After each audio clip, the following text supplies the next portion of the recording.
চাওক অসমীয়াত এষাৰ কথা আছে সাৱধানতাৰ বিনাশ নাই কিন্তু বিদ্যুৎ বিভাগৰ সম্পূৰ্ণ বিপৰীত ৰূপ এটা ইয়াত দেখিবলৈ পোৱা গৈছে বিজনী মূল পথ বুলি ক'ব পাৰি আপুনি বিজনীৰ আটাইতকৈ যান্ত্ৰিক পথ এটা আটাইতকৈ বিজি পথ এটাত এনেদৰে উন্মুক্তভাৱে এটা নাঙঠভাৱে তেওঁলোকে ট্ৰেন্সফৰ্মাৰ এটাকে বহাই থৈ দিছে ইয়াত মানুহটো বাদেই দিয়ক জীৱ জন্তু ইয়াৰ পৰা সুৰক্ষিত নহয় লগতে এইফালেৰে প্ৰতিদিনাখনে হাজাৰ হাজাৰ গাড়ী অহা যোৱা কৰে ওচৰতে ভালেকেইখন স্কুল আছে স্কুলৰ সৰু ল'ৰা ছোৱালী বাচ্চা চবেই এইফালে অহা যোৱা কৰে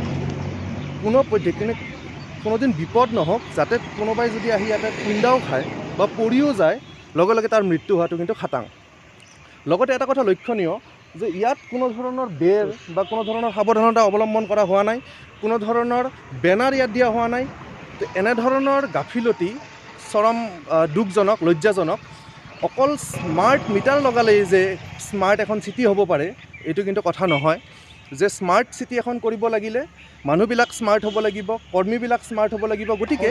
মই মাননীয় SDM মহোদয়ক বিদ্যুৎ বিভাগৰ মই অনুৰোধ জনাইছোঁ যাতে এই বিষয়বস্তুবিলাক অলপ গুৰুত্ব সহকাৰে লওক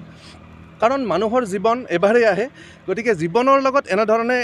গাফিলতি কৰাটো কোনোপধ্যে যুক্তিসংগত কথা নহ'ব গতিকে বিজনী ৰাইজেও এই বিষয়বস্তুখিনিৰ ওপৰত সজাগ হওক কাৰণ 1 ফুট দূৰত্ব কেৱল 1 ফুট দূৰত্বৰ পৰা আপোনালোকৰ মৃত্যু গতিকে অহা যোৱা কৰোঁতে সাৱধান হওক আৰু লগতে অনুৰোধ কৰিম সংবাদ মাধ্যমক যাতে আপোনালোকে বিষয়বস্তুখিনি ইমান গুৰুত্ব সহকাৰে লৈছে যাতে আপোনালোকেও লিখিতভাৱে হওক বা যেনেদৰেই হওক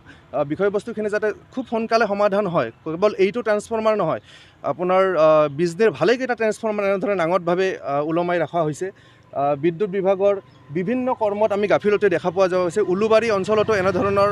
পোষ্ট আমি ফেচবুকৰ মাধ্যমেৰে দেখা পোৱা গৈছে গতিকে এই বিষয়বস্তুখিনি খুব লজ্জাজনক আৰু মই বিচাৰিছোঁ এজন সাধাৰণ ৰাইজ হিচাপে যাতে বিষয়বস্তুখিনিৰ এটা সুন্দৰ আৰু সুস্থ সমাধান হওক